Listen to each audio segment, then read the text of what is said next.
are you ready to learn some square roots? Yeah, man. Yeah, man. Okay, so watch me. I'm going to go to the board. Okay, so, right. Square roots sounds a bit complicated, but don't worry, it's really easy. Okay. So first things first. What is 2 times 2? Anyone? 4. Very good. Well done, Boris. 4. Now, what is 3 times 3? Anyone know? No. Absolutely amazing. Now, square root will look like this, like a symbol like that. And square root of 9, for instance, means what number do you times by itself to make 9? So, 3. very good, because 3 times 3 is 9. So the square root of 9 is 3. All right, so we're going to try one final one, okay? So, now what is the square root of 25? What number do you times by itself to make 25?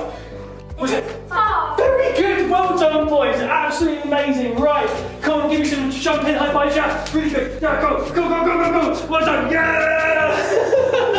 Well done. All right. Thank you again for watching this great video today, and for our special guests. And we'll see you at the next tutorial video. Have a great day.